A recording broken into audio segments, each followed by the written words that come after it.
This is the Mobile Tech Podcast, brought to you by worldpodcasts.com. Now here's your host, Tech Girl, Miriam Joire. Hi, and welcome to the Mobile Tech Podcast. I'm your host, Miriam Joire, and today is Wednesday, November 21st, 2018. My guest is no other than Avi Greengart. Hi, Avi. How are you? Hello, I'm great. Thank you. Wonderful. So there's a bunch of phones I want to talk about primarily today, but I kind of, you're an analyst, so I kind of want to have your analyst thoughts on a few things. Some topics I'm going to throw at you, you kind of already know. Gaming phones, Huawei's upcoming dominance in the market, things I want to discuss with you. Sure. But more specifically, looking at the show notes, I kind of want to talk about some of the news that's been out there this week. There's lots of strong rumors of some sort of 10th anniversary phone from Samsung.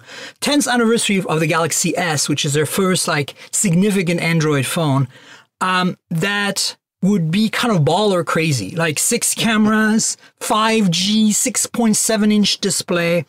I want to hear your thoughts on how likely do you think that is? I think it's pretty likely that Samsung is going to try to do something a little different and a little bigger for its 10th anniversary phone. Not necessarily just because it's their 10th anniversary, but also because their sales have been dropping and they're under a lot of competition, both from Apple, which has stayed steady while raising prices, and from some of the Chinese companies like Huawei, Xiaomi. Yeah. So where do you see this kind of potentially going as a phone user? What do you think likelihood of 5G on that phone? Because 5G is a big gamble, right? First of all, what does it mean to have 5G on a phone is a big question. It means millimeter wave or it means sub-6. And secondly, if it's millimeter wave, it's kind of a crazy proposition because you need a whole bunch of antenna arrays all over the phone and it makes it bulky and ugly. If it's sub-6, nobody in the US is rolling out sub-6 anytime soon that we're aware of. So is this for China? Is this for another part of the world? Is this 5G even viable? Should they have a flagship 5G phone? Is that going to help their sales? You see where I'm going? Yeah, that's a lot. So let's get into it. Yeah. I do think that there's going to be a 5G variant of these phones. I also think there's going to be a regular 4G LTE version.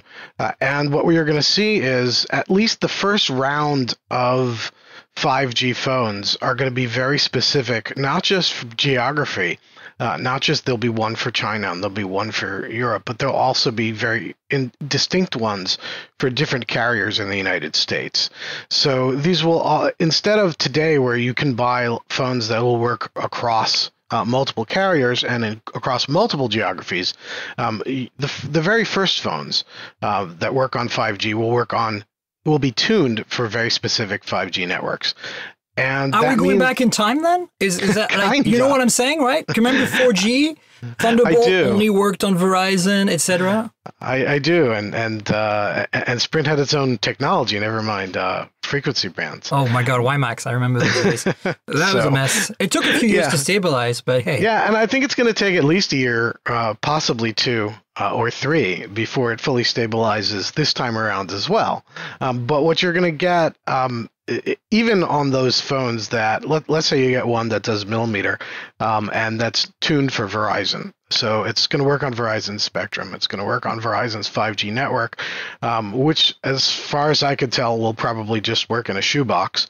Because, just to be clear with the listeners, as far as we know, what we know so far is there's no way we're going to see anything but millimeter from Verizon next year.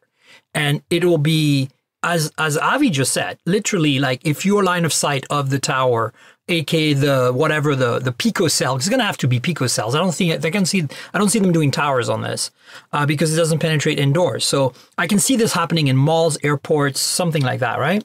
And possibly in your office. Right. And in lots and lots and lots of public spaces. Exactly. So they'll be putting these up, and it doesn't necessarily need to be line of sight. We did see that. Well, Qualcomm just showed off an antenna array that Verizon tested that allows you to do non-line of sight with No, I know it's possible, but the degradation. but basically, yeah. The when you're talking about millimeter wave, that the signal propagation of that technology is very, very short and very, very low. Right. So in all of those cases, there's going to be fallback to 4G LTE, both on Verizon's network, and Verizon's phones will almost always have other 4G LTE network capabilities, so you could bring it to Europe or even. No, of course, that's not going to change. Put it on T-Mobile. So it isn't. So it's the 5G capability will be super specific, but the rest of the phone won't be. Right. So when we're coming back to Samsung, I think what we're going to end up with is some, possibly several. The rumors say they're going to be 3. Galaxy S10 variants, and then there'll be the version that will work on Verizon or the version that will work on T-Mobile. Right. What do you know of other carrier plans for 5G? I don't know much. I know about Verizon millimeter wave. They're actually rolling out already for home use right now in some markets. But what do you think, like replacing broadband basically, what do you know of, what are the rumors you've heard of AT&T, T-Mo, and it doesn't matter Sprint because they're going to get absorbed by T-Mo anytime now anyway, so. AT&T is also doing millimeter. Okay. T-Mobile's actually doing 600 megahertz and just put out a press release saying that it works. Well, why not? That's sub-6, huh? Hey, yeah. You know what? Actually, I think that has way more potential, to be frank. Because here's the thing, right? To me, when we were talking about this line of sight stuff earlier, what I know I'm exaggerating, but the whole promise of millimeter wave is gigabit connectivity, right? Like you're getting 2 gigabits to your phone. Boom, a movie in 3 seconds, right? But the reality is that happens. No, but that's my point. The reality is that will only happen if the phone is literally seeing the base station line of sight. And you're right, it'll still work because Qualcomm and Voodoo and Magic and incantations from awesome engineers, it'll still work with waves bouncing off because they're using, tuned arrays and fancy, directional stuff. It's great. I know how it works. I'm just saying, like, to me, sub-6 seems to be a more sure thing. Like, we might get close to a gigabit speed, like LTE on steroids, as practical everyday use. Like basically when you are, outdoors or even in your house and you are connecting to downloading something, you're going to see a steady 800 megabits per second, 900 megabits per second that you cannot achieve today with LTE, even Cat 20, because you'd have to be right next to the tower to get. And you can't achieve with millimeter reliably because, again, shoebox, right? So I think I'm more excited about sub-6 5G phones. And as you just said, I myself have not heard much of rumors around sub-6 coming out other than T-Mo. Yeah. Well, the other one is in Europe they're going to be using 3.5. So that might actually be a little better because 600 megahertz I don't think is. And T-Mobile's hoping to absorb Sprint, and Sprint is planning to put it out on its 2.5G spectrum. So, interesting. So the idea is, and this is what T-Mobile has been pitching regulators, is that you let us merge and then you'll get the best of both worlds. That's such a scam. Right? Well, from a network perspective, it's actually a reasonable. It's actually a reasonable. I know, but from a marketing perspective, every time we've heard that, it was a disaster. You know what I'm saying? Yeah, I was actually just editing a report of one of my peers, and she was writing about giving advice to Verizon that they're going to have to, AT&T and Verizon are going to have to market this properly and explain when you're going to get 5G and when you're not, because if they don't, T-Mobile will point it out for them gleefully. It'll be really interesting. I can just see John Ledger having fun with the difference between being able to see a 5G signal and not, even though there are advantages to millimeter. I love John. We're pretty tight, but I have a bit of a beef with him about the fact that I've been telling him for months now to build a base station near my house in Portland, because I have one near my house in San Francisco. As you know, this is a running joke, by the way, Avi. As you know, all those carriers, when I worked at Engadget, built towers near my house because they saw my complaints all the time. So this is actually not true, but it's kind of very interesting that throughout my tenure at Engadget, signal and performance of networks increased drastically on all 4 major networks near my house somehow, magically. And so I've been joking with John, telling him he needs to do this in Portland. Tune their antennas to my house too. Yeah, I told John he needs to do this in Portland because I have abysmal performance for T-Mobile, which is my main carrier in Portland at my house. So I have a T-Mobile cell spot, which creates an LTE, a really high quality LTE signal from my fiber connection, internet, and so it works really great. But I'm like, come on, like seriously, like you're gonna. You keep knocking these other carriers, but there are markets that are pretty significant in which you still haven't fixed 4G performance. LTE performance. So come on, right? Sure. So back to the Samsung thing. So obviously the 6 camera, 6.7-inch screen, I can totally see that happening. Build an edge-to-edge display that has basically 0 bezel. You can get to 6.7 inches on the form factor of the Note 9.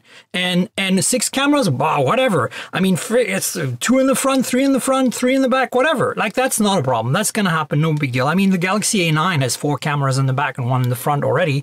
There's rumors of that Nokia 9 with 5 cameras in the back, 1 in the front. We've got, what is it? The V40 with 3 in the back and 1 in the front. And, whatever. That's totally par for the course. The V40 has 5. It's 2 in the front. Oh, that's right. Right. It's 2 in the front. I keep forgetting that. There you go. See, we got the 5. We're at 5 already. So yes, we are at 5. It's very much like the Razer Wars. Yeah, but you know what's interesting, actually? Do they count depth sensing cameras for face authentication? Because here's the thing for me. The thing that's really missing from Android phones right now, and I thought the Mate 20 Pro was going to fix this, but it doesn't, is the Mate 20 Pro along with the Oppo Find X are the only 2 phones at Android that I'm aware of right now that support proper depth sensing, projecting an array of dots or lines and doing like a, Kinect type thing to get a really accurate 3D model of your face for unlocking the phone. Like the Face ID from Apple. They're the only 2 Android phones. And get this, you cannot do a payment with that authentication. So if you unlock your Mate 20 Pro with your face, even though it's secure in 3D and high quality, it will not enable you to do a payment on Google Pay unless you actually either type your PIN or use the fingerprint to unlock. So they're not actually, I don't know what I was really hoping with the Pixel 3, especially when we saw that gigantic notch in the front and the dual cameras in the front, that finally Google and Android was going to support proper facial authentication that works for payments. So that you have the choice. You can unlock with your fingerprint, with your face, with your code, and you can tap the terminal and pay. Sadly, that's not the case. Do you think Samsung might be the first company, and that's why we're talking about 6 cameras, because maybe they're counting 3 cameras in the front for the depth sensing, that they might be the first to do this properly?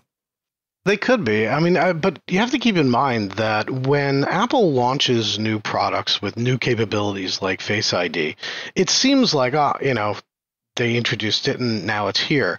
But they've actually been working on this literally for years. I know.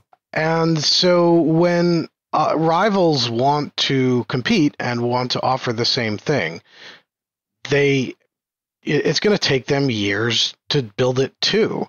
Obviously, Apple's shown them a rough way of getting there. Sometimes there are IP barriers too. Like Apple's patented the best way of doing it. You have to find some other way of doing it. But there's a reason why we sometimes see fast followers, but the fast followers aren't implementing it the same way. But I think this is not a technical limitation, Avi. As in, if I put my engineer hat on, there's no difference here. What I think the big limitation is, and this I think why it's not happening, and I'm wondering if Samsung can solve, is this requires a cooperation with Google, which is why I was really surprised because Mate 20 Pro at the announcement in London where I was, Google was on stage. They talked. They obviously are working together very closely. So what Google needs to enable at the OS level, a secure enclave that supports face authentication. And they haven't done that yet because they have a secure enclave for fingerprint authentication, which every Android phone uses for payment. So I'm thinking this is the issue. It's not really a technical issue as much as a support in the US and how do you implement a secure way of Google Pay getting authenticated yes, this is the right person, the right face, instead of getting that from the fingerprint, getting that from the camera system. You know what I'm saying? Well, I mean, you say that it's not a technical issue, but what if Google thinks that it is? Well, Google might not think they want to support that. Yeah, that's a whole different thing. Or they may be willing to support it once it hits a certain level of security that it's not at today. Right. That's in possible. Those particular implementations. Correct.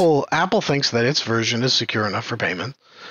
Perhaps Google Pay, the Google Pay engineers don't think that the implementations that we've seen from Huawei and who was it? And Oppo? Yeah. I haven't gotten that particular phone in yet. Neither have I. It's almost impossible to get. I am definitely talking to PR about it. They know I want one.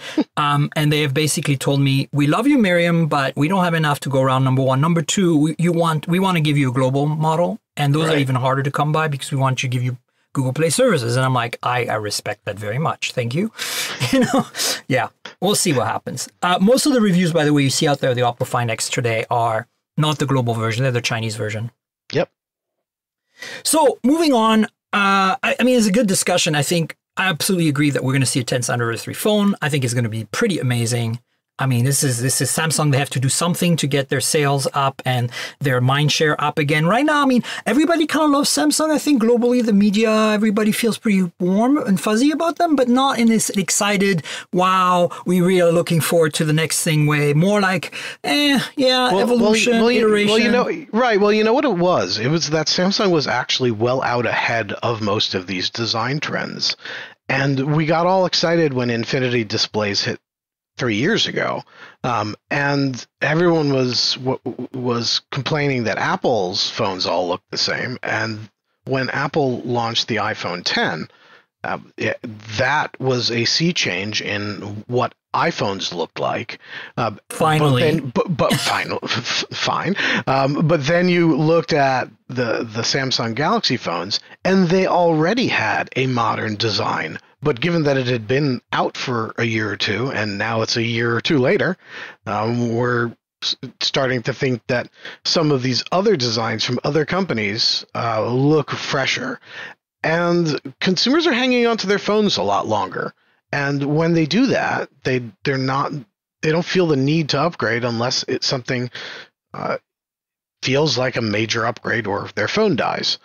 And the iPhone 10 really felt like a major upgrade for iOS users. I mean, I bought one.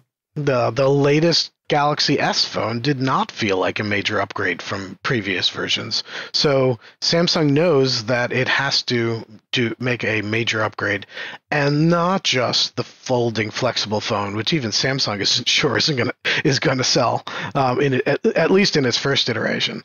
Their mainstream flagship phone has to sell, and I agree. So I'm looking forward to seeing what they do.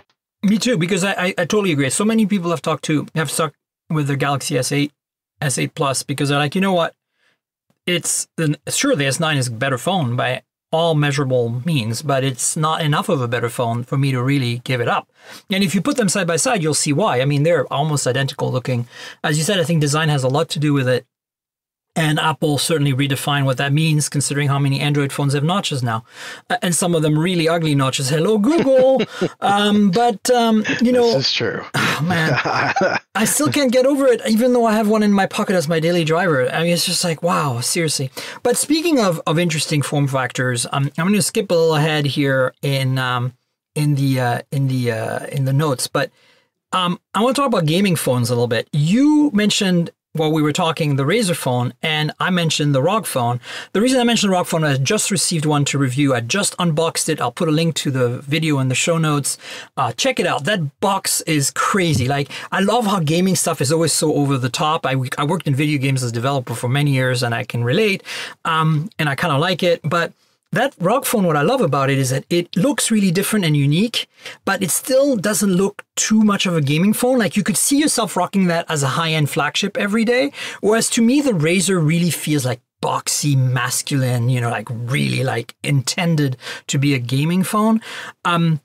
What do you think is what do you think of this gaming phone trend? Well, I mean, there are a couple of things to unpack there. One is that I don't think that the Razer phone looks like a gaming phone. When you talk to the PC gaming companies like Razer, typically they put all sorts of bells and whistles. I have a gaming keyboard that flashes 16 million colors and gives you seizures.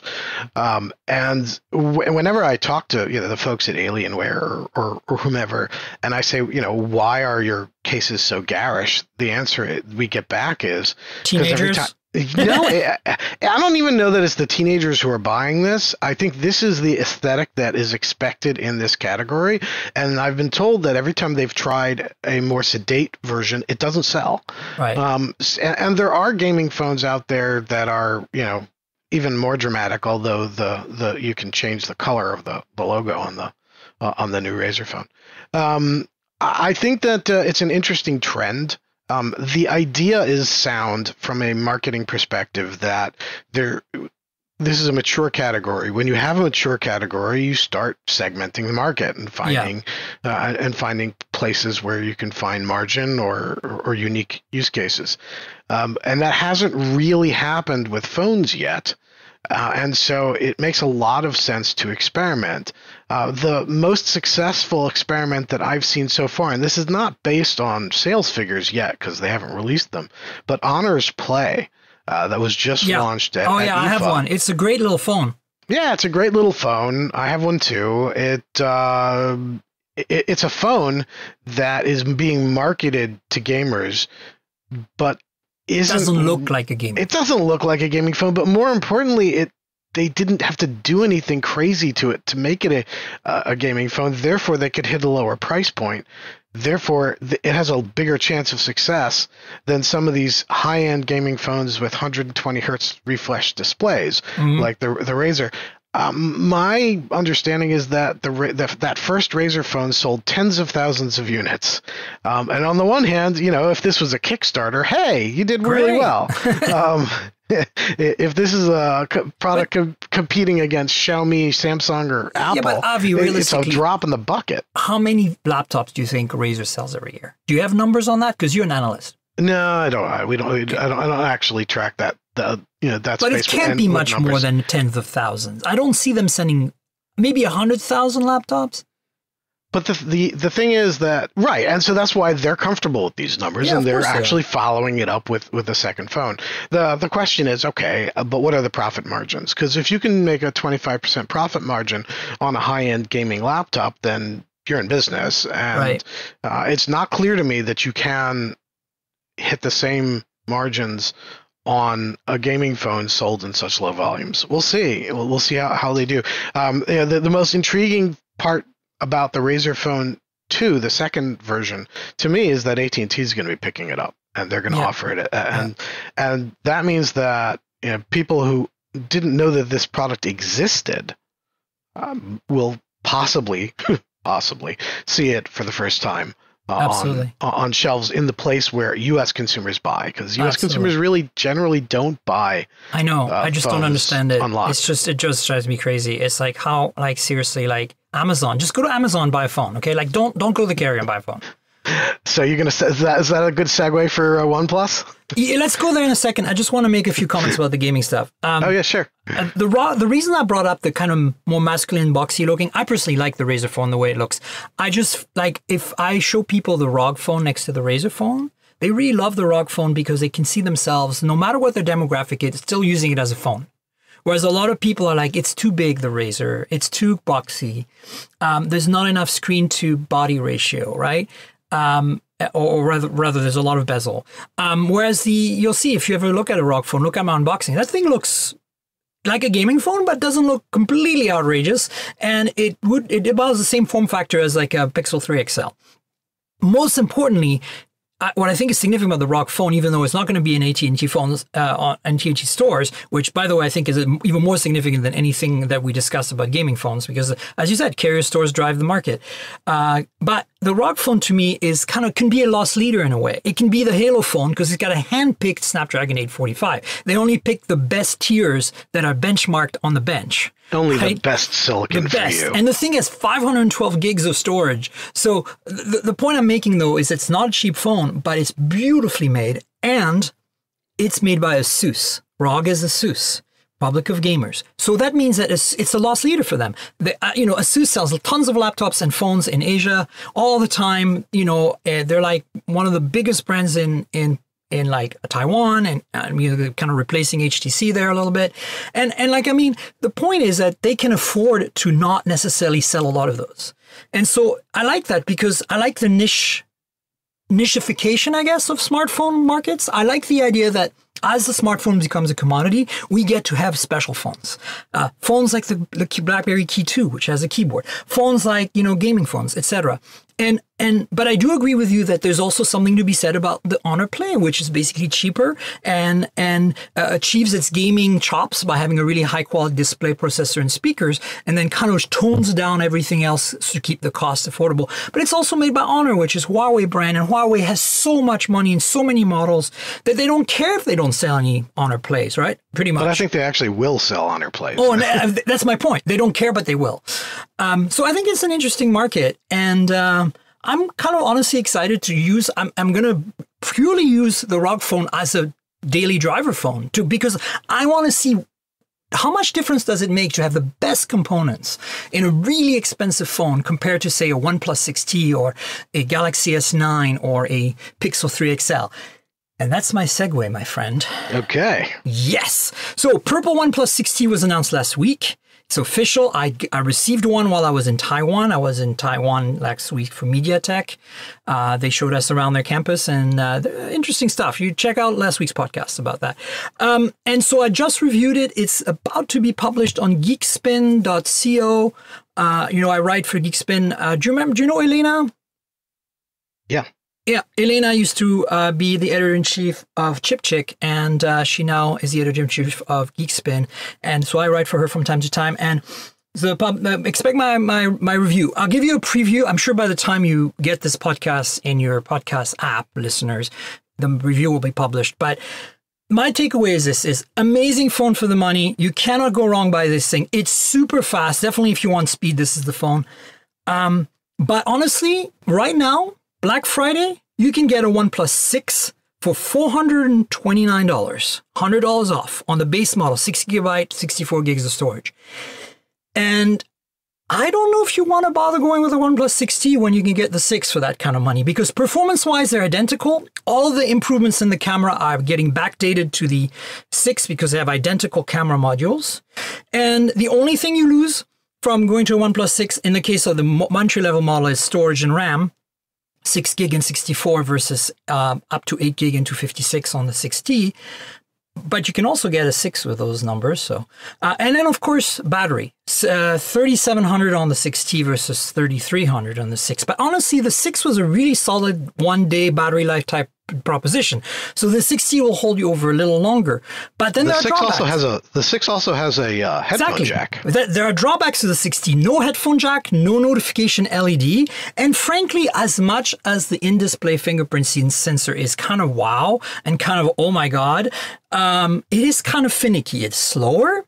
It's not as consistent. It's still not like frustrating to use, but it's definitely not as fast as the back fingerprint reader on the 6 is. And so I think, both phones are good candidates. And it's funny to me that the main competitor to the 6T really is the 6, particularly during this holiday season. Yeah, I mean, I have both the 6 in a couple colors and the 6T. I did not get mine in purple. You should ask. Yeah. The fingerprint reader, it's almost a gimmick because what was wrong with having it on the back? I actually like it better because, I put my hand in my pocket and my finger touches the fingerprint reader. And by the time it's out of my pocket, it's unlocked. No, I mean, I understand why the designers are moving to notch the display so that you can put cameras up front and extend the screen. In Apple's case, it's really more about Face ID than anything else. Right. The ease of unlocking a device using Face ID is fantastic. So I'm all for that. And I don't mind having an in-screen fingerprint reader, but it's not necessarily that much better than having the fingerprint reader on the back, and it is slower. It is so slow. I guess it really depends on whether you're what's faster for you. If it's faster for you to find the fingerprint reader on the front than it is to find it on the back, then the slight delay in unlocking is you're still going to end up faster with it on the front. But if, as you seem to indicate, in your case, you seem to find the rear one faster. So yeah, no, I agree with you. I think it's this kind of academic discussion. But if you want to save money today, this week, I mean, buy yourself a OnePlus 6 original, even if you get a mid-level SKU, because they're on sale and you're getting the same phone. The only thing you give up is battery, and you gain back the headphone jack and the notification LED, which to me are both two things I really like. And yeah, I mean, look, the 6T is a great phone. The purple is super awesome looking. Check out my unboxing video. I will link it in the show notes. I just wish that the purple that they'd used was a more magenta, because that could have been a T-Mobile exclusive. It would have been perfect. Yeah, and I absolutely. From the day they announced the T-Mobile partnership, I thought magenta would be great. But I think what's also bizarre about the purple is that it's a gradient, and it's not a gradient like we've seen on like Huawei Mate 20 Pro, where it's got that, goes from one color to another and it's really shimmery. This almost feels like an automotive paint job. It doesn't feel like glass anymore. It doesn't look like glass. We know it's glass, but it's like interesting that they went for like this purple, darker purple to kind of like a black almost, right? And if you look at, I don't know if you don't have one, but when you pick one up, when you see one in person next, pay attention to this, Avi. The interesting thing about it is that the SIM tray on the left-hand side and the mute slider on the right-hand side you can tell they've saved money because those parts are still black. Because of the way the gradient works, but the power lock key and the volume rocker are all full purple. So the transition happens in that area, and so they've managed to make it work by basically only repainting the buttons and not having to repaint the SIM tray or the mute slider. But have you gotten an iPhone XR in product red? Not yet. The SIM tray is actually the same color aluminum. Wow. It's pretty impressive attention to detail. Yeah, no, that's what I think is actually interesting about this, is that even though it's, looks like an automotive grade paint finish on glass, it's still like a metal finish. It's glass, not metal. But then they did continue and match the color on the edges, on the aluminum, which is kind of impressive. But it's not the full phone, and it's really interesting how they did that. But look, OnePlus 6T is great. Check out my review. I'll link into the show notes. I'll link my unboxing of the purple in the show notes. You can't go wrong with that phone. But in my opinion, you might even be better off, unless battery life is absolutely critical to you, to get or being on T-Mobile because you can get the discounts or family line deals, whatever. Or you need to be on Verizon because the 6T is officially supported on Verizon. Only LTE, no CDMA legacy here. But that's a big deal. That's a big deal. So these are the only three reasons that I would pick a 6T over the 6 at this point. Right? Yeah. Yeah. Cool. Well, listen, there's one more big thing I want to discuss. I know I'm going back in time, but that's what the podcast is like. It's lots of tangents. I love it. I want to mention about Razer. This is an ongoing thing, Avi. You're going to love this. Last year, I requested a Razer review unit, and they didn't send me one. And I kept requesting it for the first, like in the fall and the winter, and they didn't send me one. And I kind of gave up after CS. Maybe I hassled them all the way to MWC. But I gave up because eventually it wasn't newsworthy anymore, right? Well, I hate to say this, dear listeners, but it's happening again. I have requested a Razer 2 review unit, and I have not succeeded in getting it from anyone. AT&T says they don't have any to send, and Razer's giving me kind of the cold shoulder. They're replying to my emails randomly every now and then, but it's always the same. We don't have enough to go around. Now, look, I believe them. It's possible they don't have enough to go around. I'm wanting to believe them, but I'm kind of annoyed because there's a second year in a row that clearly I'm probably not going to get one to play with. So if anybody out there is listening and has some connections at Razer, can you pull some strings for me? I want to be able to talk about it authoritatively, not just hypothetically by touching it 5 minutes from somebody else. I played with, I think yours it was at the OnePlus event, right, Avi? No, you were playing with my Red Hydrogen. Yeah, let's talk about that actually. Sure. What do you think of that? I mean, I think it's a crazy phone. It's kind of a terrible phone. Yeah, anyways. a terrible, crazy phone. If it was $400, we might, and I just mean might, be having a different conversation. Right. And if it was from a different brand, we might be having a different conversation. But there are a couple things that you would expect when you get something from Red. For your listeners who don't know, Red makes extremely high-end digital video cameras that are used to make Hollywood films, among other things. We're talking crazy expensive, crazy high-end. $80,000, $150,000. They're all modular. The directors and cinematographers who use them love them.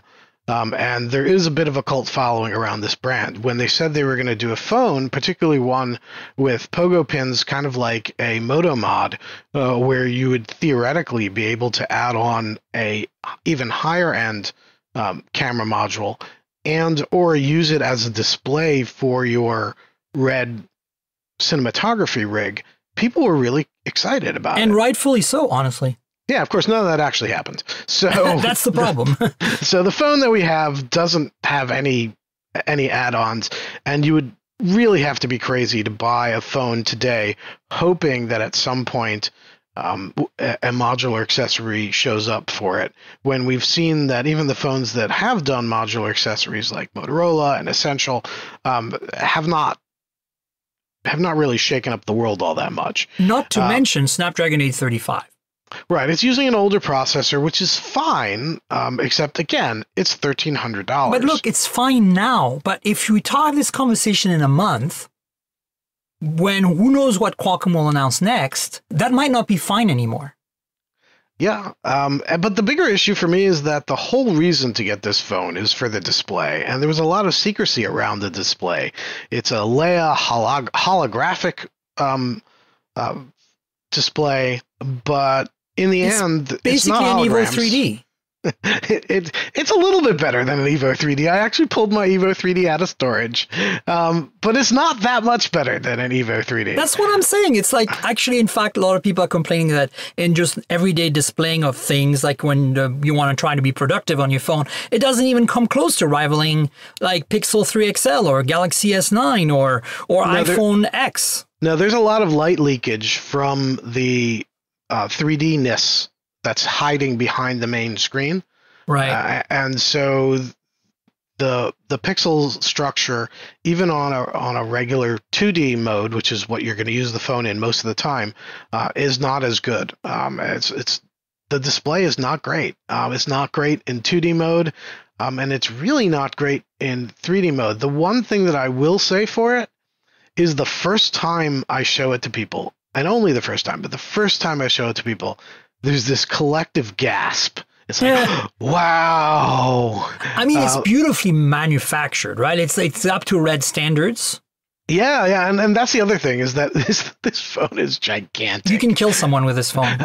It's really heavy. It's solid, and it has these ridges along the edge that look like brass knuckles. And you think that this phone you're not going to be able to hold it, but surprisingly, those ridges on the ends, which are made of like hard plastic, not aluminum, they actually make the phone grippy. And so even though it's huge and heavy, you're not going to drop it. But if you do drop it, you're going to break a toe. Yeah, before you break the phone.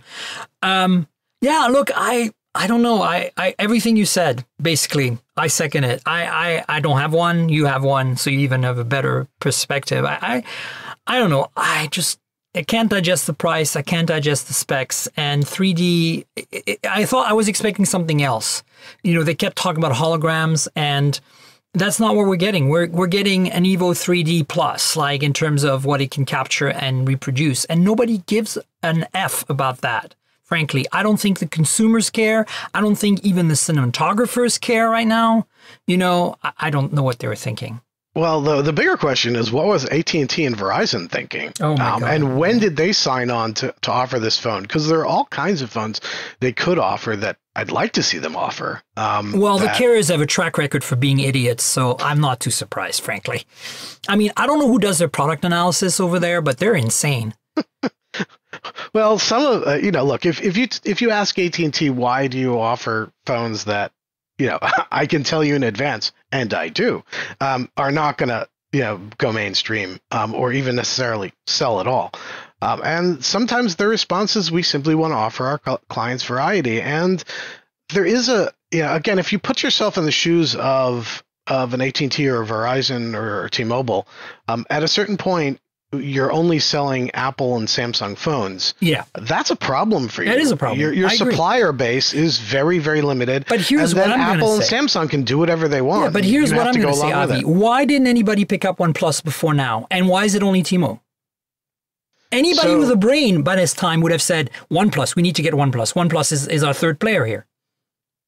Or Huawei, which was supposed to be. That's not going to happen, right? Politics? Not anymore, but at the beginning of this year, it looked like Huawei was going to get distribution at both Verizon and AT&T. And that would make sense because Huawei is kind of incredible, honestly, is on an incredible kick with their products right now. Speaking of, let's actually move into that. Huawei, like there's a CNBC article I saw, Huawei aims to overtake Samsung as #1 smartphone player by 2020. You're an analyst. What do you think of that? I think it's reasonable, but I think BBK gets there first. Oh, really? So you think Oppo, Vivo, OnePlus gets there first, huh? Yeah, because they're on track. Yeah, I think you're right, especially with OnePlus with T-Mobile. Wow, I don't know that that's actually going to drive the volumes that Vivo. No, but it's they have an in with the carriers now in a way, right? Yeah. That's what I'm saying. I want to see. Look, I just got two phones recently that are not sold they're the Asian phones. They're not Chinese phones, so they have Google Play services.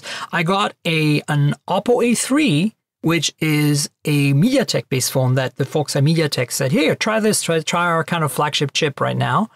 And I was like, I'm pretty impressed for $200, to be honest with you. And then I got a Vivo V11, which is a Qualcomm-based phone. And that one is basically take a OnePlus 6T and bring it down to $350 in price. Because it's a mid-range Snapdragon 660, but it has in-display fingerprint reader, teardrop notch, and everything else that you're expecting. And a headphone jack, which is nice, for $350. And I have to say, these are, other than the horrible Android skins on these, they're pretty damn good hardware. You call them horrible, but some of the Chinese consumers actually like them because but we're not in China. Well, I understand that. So I understand they love them. And I think that's one of the key problems that some of these brands have is that they design first for China, and then they look to export. And that's held them back. The exception really is OnePlus, because OnePlus has always had this ethos of we're gonna keep our software as minimal as possible. And if you want to consider HMD a Chinese company, it's sort of a Chinese company. It's also sort of a Finnish company.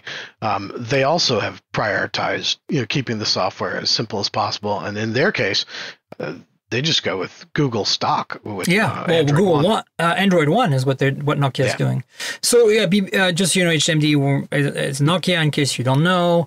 But here's the thing that's interesting to me is that I've been saying for a while. This is my strat. If I was running Honor in the U.S., like head of marketing or something, this is what I would do, and I've been telling them this openly. I would, since it's, even though it's separate from Huawei marketing-wise, it's still part of the Huawei global group, and Huawei right now does not have much of a leg to stand on in the US other than their laptop line, right? And the laptop line is actually pretty well rated. That's great. I love them, but I'm just saying Pro that is fantastic. I know we all love them, but I'm saying even in general, consumers really like them. And there's, they're relatively easy to find, Amazon, other places. But I'm saying other than that brand, for phones, it's kind of a hard sell to have a Huawei phone in the US right now. So here's what I think I would do until the political climate gets better, hopefully one day. I would sell the Honor phones in the US with Qualcomm chips and Android One. Because that way nobody can point fingers saying you're spying on us. Because the chips are made by Qualcomm, the OS is pure Google. And, what's the chance of, you're minimizing the chance of finger pointing. And honestly, I feel like the Honor phones are good enough today to be at the price points that they sell to really entice and to really compete with OnePlus, honestly.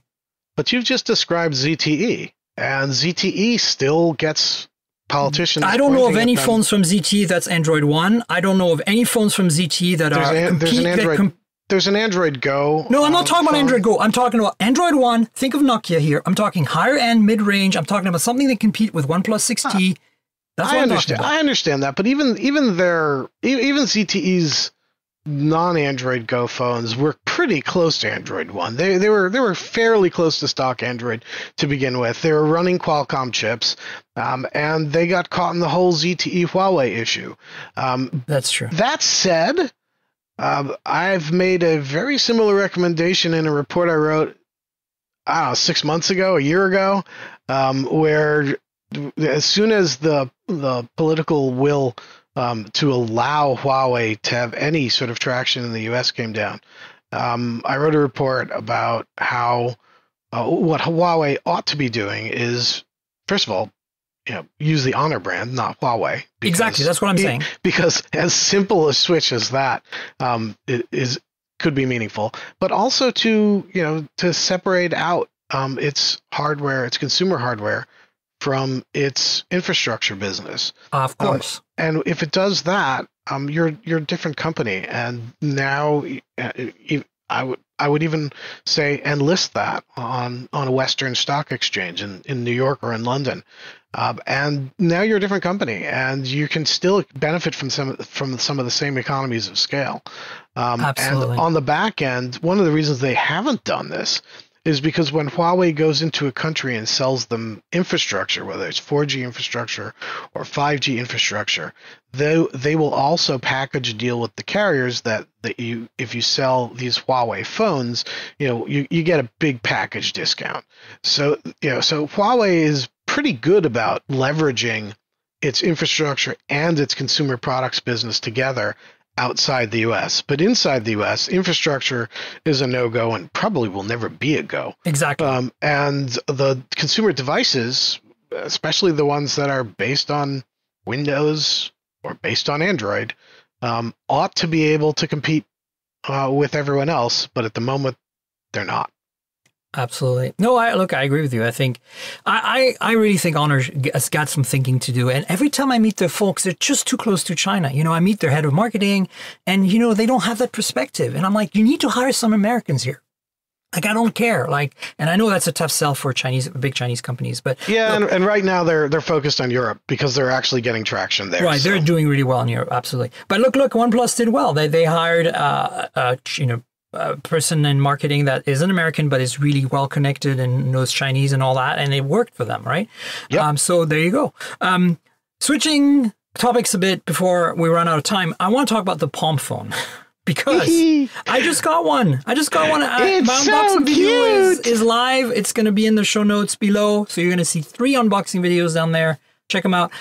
It is so cute and so adorable and so awesome, yet so frustrating. Oh, yeah, I mean, it's the cutest thing you've ever seen. It looks like a baby iPhone.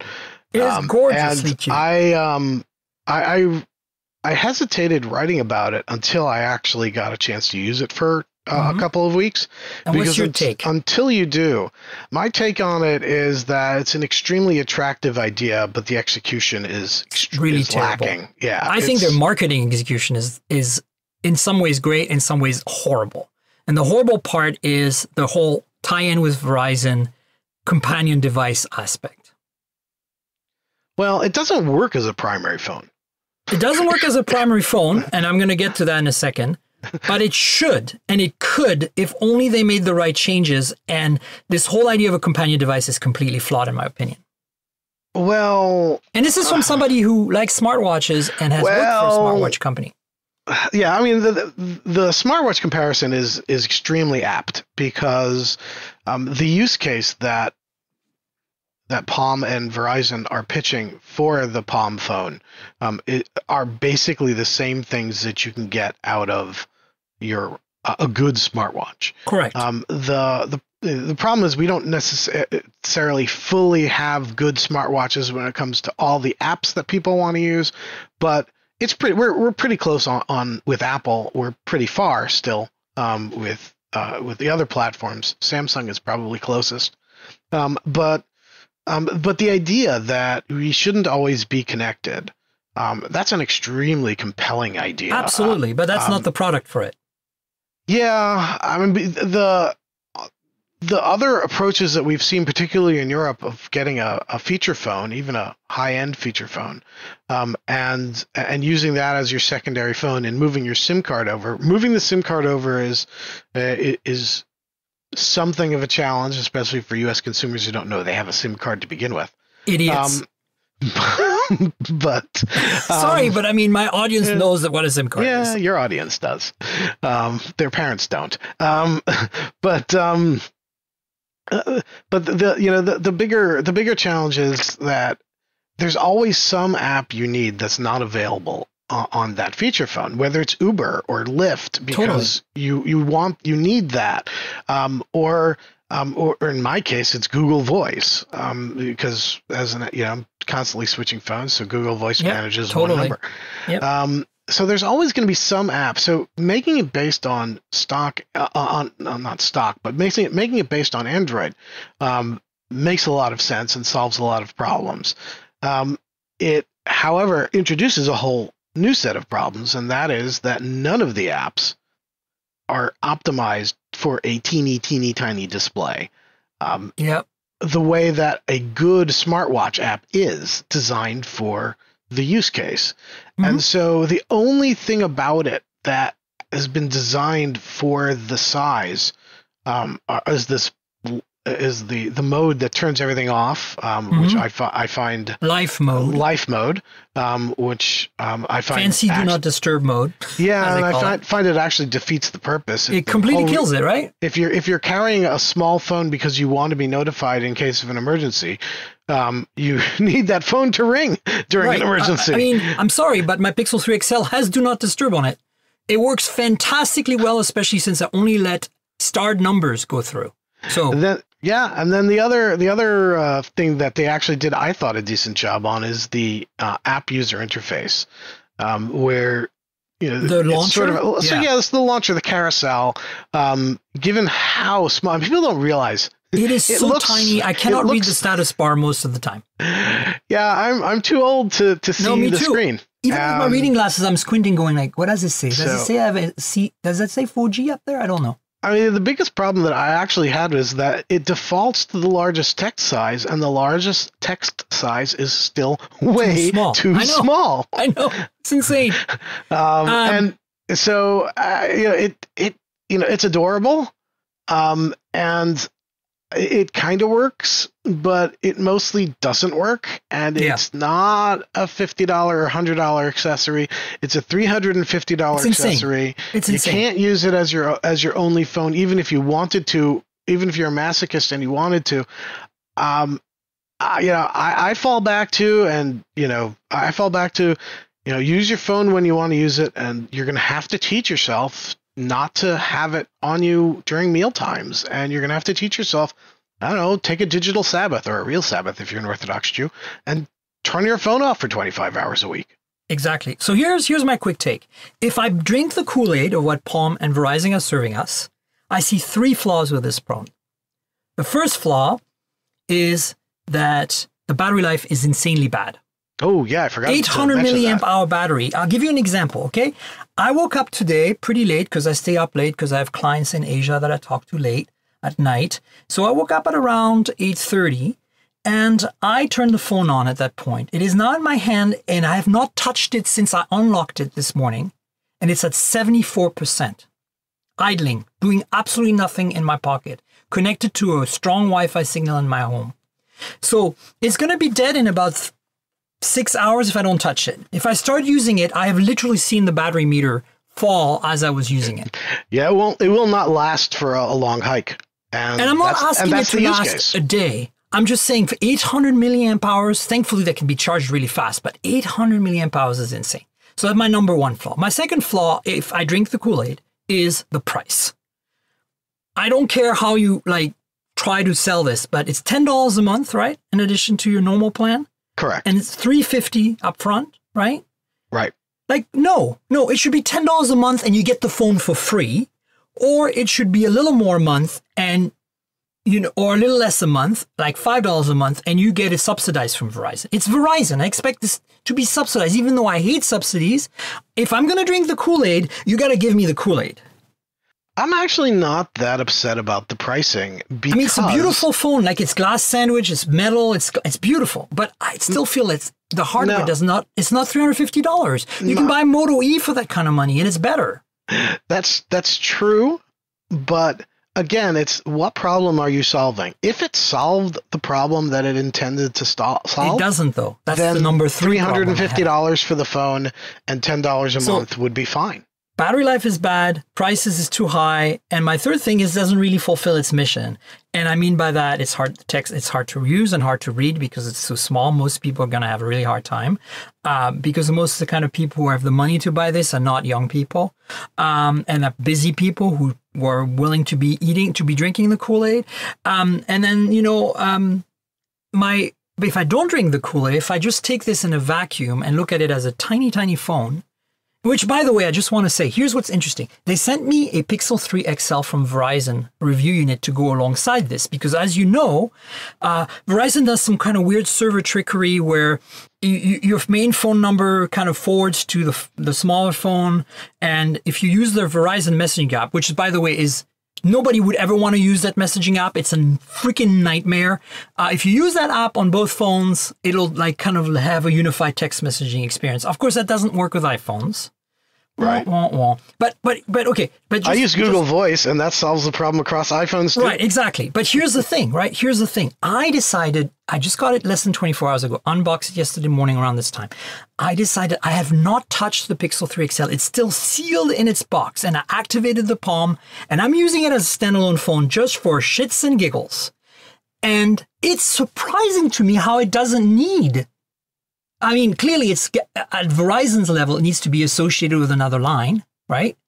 But I didn't have to unpack and activate and use the Pixel 3 XL they sent me to make it work. It's working. I get data, I get calls, I get texts, and I can use Google's default text app, and I use it as a separate number right now if I want. And Google Voice, I've got Google Voice on it. It works great.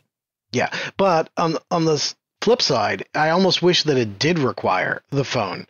Because there are so many things that you need to do to set this phone up. I thought it did. That's why I'm so surprised. I thought I wasn't going to be able to use it until I activated the other phone first. No, it is a fully self-contained phone that you go into. You pull up Google Play and you download the apps that you want because it comes with almost no apps on it, which is sort of the way you would want it. But I wish there was a larger screen setup. I wish the text was larger when you're using it. Yeah, absolutely. That's the hardest part. I wish that instead of having a keyboard on it, it defaulted to voice input because you can't use the keyboard. I know. And by the way, their keyboard is optimized. It's actually way better than Google using Gboard. I made the mistake of installing Gboard on that thing. Even smaller. But here's the thing. I agree with all what you said. I'm trying to say is that as a standalone device, I didn't realize that I could use it pretty much as a standalone. I was expecting much more of a tie-in because Verizon was involved, that there was no way I could activate this phone on its own. And clearly I can. So that's good news. So I'm going to try other SIM cards next and let you know if it works with a Verizon SIM that doesn't have that feature enabled on it, if it works with a T-Mobile or AT&T SIM. It might not because a lot of Verizon phones are now so locked. They used to be unlocked, but you never know. I'll let you know.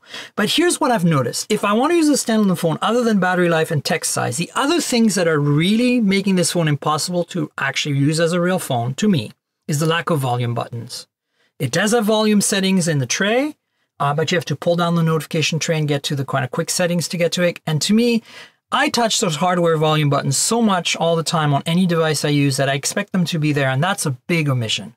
It's worse than that, actually. I think that even if they'd put the volume buttons on there, you wouldn't ever use them because you just leave it at maximum volume, which is still not loud enough. It's not loud enough, yeah. Because here's the thing: there's only one speaker, and it's the earpiece, and so they like Moto, they boost it up when it's in speakerphone mode. But man. So, but this is why I'm glad they sent me one. I needed to I was very insistent on getting one from them. They were very helpful. I really appreciate, Albert at Verizon and all the PR team to send me one because I really needed to experience this. This is really critical for me.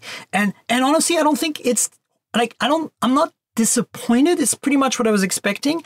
I just think that this needs to be revamped and reworked as something else. And there is some potential there. There's a lot of potential there, but those are the things: battery life, text size, volume buttons, and the tie-in for me with another phone. Make this a primary phone. People can buy it as a second phone or something. I think that's the way to go. And cheaper. $200. $200 is a sweet spot for this phone. For what it offers, that's true. Add volume rocker to it. For what it offers today. Yeah, add a volume rocker to it, put a bit of battery in it, and give us a better optimized UI somehow, and sell it for $200. It'll be an interesting proposition. Yeah, I mean, they may need to figure out what the ideal use case is, which apps should be optimized and preloaded. But I don't know that they're going to be able to show developers enough volume to get WhatsApp to redesign their app for something that's that small. I know. Or maybe, I think there's if you're an entrepreneur right now based in Shenzhen, I think you have a business model here of creating magnifying glasses that mount on top of this thing. Seriously.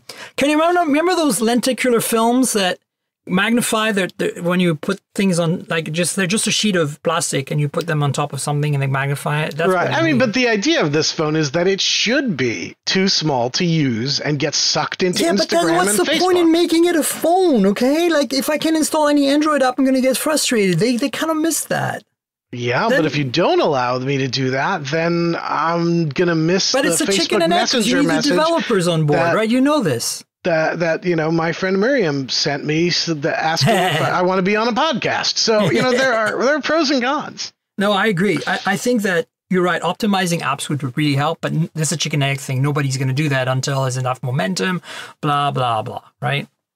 But every time I've shown the Palm phone to people love it. The first reaction is, "Oh my God, that is the cutest thing! I want to adopt it as a pet." Yeah, totally. And then pet it. And then the other half is, "Oh, I am too addicted to my phone. Maybe this would help." So I think people are going to buy it, but I think there are going to be a lot of returns. Yeah. It's a sad thing. I don't know. But there's our quick take. I want to cover one more thing before we call it a day. And amongst all the news last week, Microsoft announced the Surface Go with LTE finally. And I just wanted to bring that up simply because I finally got a Surface Go review unit last week as well. It's been a while. I know it came out in the summer. I pestered Microsoft forever, and they finally sent me one. And I have to say, even though they sent me one that had been used by another reviewer, so I wasn't able to do an unboxing video because it wasn't new in the box, I used it to write my entire OnePlus 6T review on 2 intercontinental flights, and it was phenomenal. I love that thing. It is so nice, so good, so well done. Just the right amount of performance for its size. It's really small. What do you think? I got one much earlier than you did. I have not gotten the LTE version yet, though. Yeah, mine is not LTE. I'm hopeful because I think that LTE is part of the use case for this product. Totally, this thing needs LTE. That's why I'm so excited they finally announced an LTE version. But on its own, you've used it. What do you think? My biggest problem with it is battery life, and it's been good for me.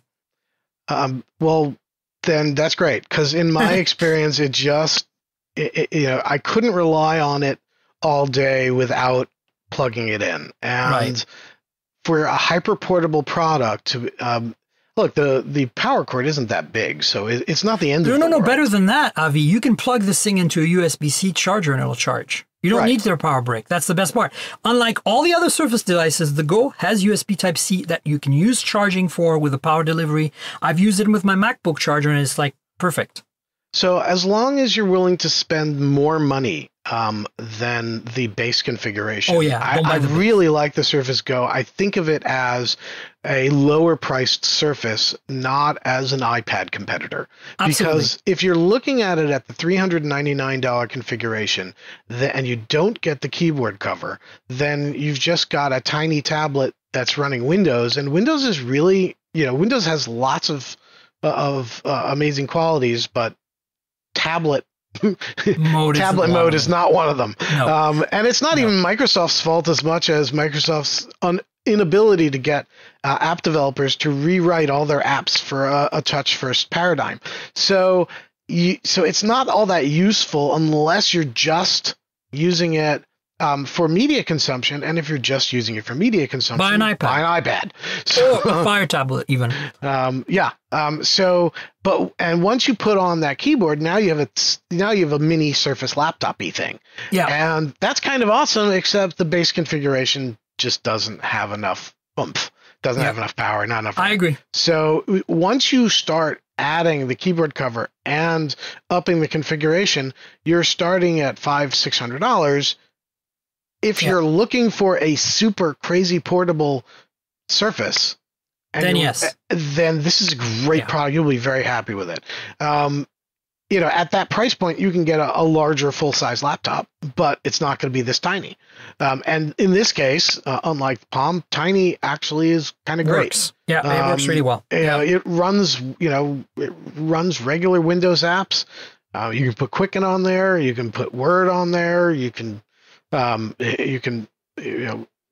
do web development on it. App development. I mean, it's actually a decent machine as long as you're not trying to do any sort of video editing or I feel the same. Like mine is a mid-range config with the keyboard cover, and it's great. That's how I used it. And my battery life was, I think, improved significantly by the fact that I was on a flight, so I had Wi-Fi turned off, brightness low, and I used it for like hours and hours on end, and I didn't even hit the 50% mark on the battery. So. Mind you, the only thing running was Microsoft Word. So, who knows? Yeah, I mean, I was doing, I put full, Outlook on there and was doing corporate email and writing and stuff going on in the background. Connectivity. And Wi-Fi connectivity. And brightness up. Brightness up a little bit, and I could eke out about 4 hours. And that's just not enough. That's not enough. But everything else about it. So if you're going to keep it plugged in, or if you, again, like you said, USB-C, if you've got a power brick handy to top it up, there's nothing else out there that's as usable in that form factor other than maybe an iPad Pro, the 11-inch. But to me, what appeals to me is the keyboard cover is just better. Microsoft just does a better job of keyboards backlit, than anyone else. The trackpad's good. Yeah. But to me, the big selling point, this is a full-on Intel system. So you can run you can run legacy stuff on it. You can create your own x86 executables and run them if you're a developer. That's what appeals to me about it. This is really just a scaled down Surface, and all the good things about a scaled down Surface, with a few caveats in that it's not the least expensive thing in the world once you configure it properly, and battery life is not great, and once you add LTE to it, which I really think is going to really supercharge that mobility experience, I'm expecting battery life to drop further. So, well, maybe they put a bigger battery in that one. Who knows? Oh, let's hope. I don't think they did, but. No, I don't think they did either. Listen, we need to wrap it up. I want to thank you for being on the show, but I want to give you a chance to tell people where they can find you and follow you. You work for GlobalData, an analyst firm, but obviously you probably have some personal accounts you want to share where people can follow your tweets and whatever. Yeah, I'm Greengart on Twitter, and I think I'm also Greengart on Instagram. Yay! Awesome. And all my Instagrams are just pictures of gadgets. Yeah, that's what I do mostly too. Follow Avi. Avi has some really interesting thoughts that he shares with his audience on Twitter, and we've known each other for a really long time, and I really, really always appreciate your insight. So thanks for being on the show. Oh, it's my pleasure. This was a lot of fun. I'd love to come back. Wonderful. You guys know where to find me. I'm at Tankgirl on Twitter. That's TNKGRL, like the comic book character without the vowels. That's also my Instagram handle.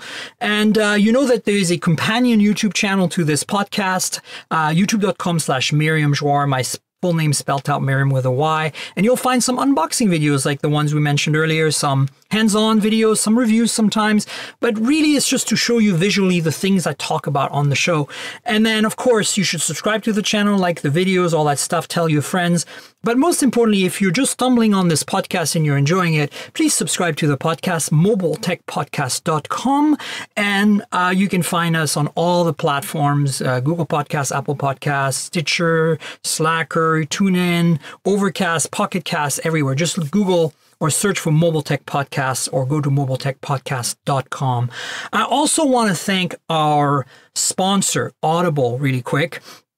Audible is really the place to go if you want to listen to books rather than read them. They have an incredible selection of audiobooks. Pricing is really reasonable, and I love using the platform. I recommend you try it out. And if you haven't already become a customer yet, you've got a great opportunity to do so by clicking on the link in the show notes. It's audibletrial.com/mobiletech is the link. audibletrial.com/mobiletech. If you click through there, you'll actually get a chance to support the podcast when you join Audible. So please consider that, and thanks for doing it. And thanks, Audible, for being a sponsor. Avi, great to have you on the show. This was a long time in the making. I'm so glad you made it. Thank you. All right, folks, stay tuned for another show next week, and thanks for tuning in. Cheers, everybody. This has been the Mobile Tech Podcast with Tank Girl, proudly presented by worldpodcasts.com. You can visit us online at mobiletechpodcast.com.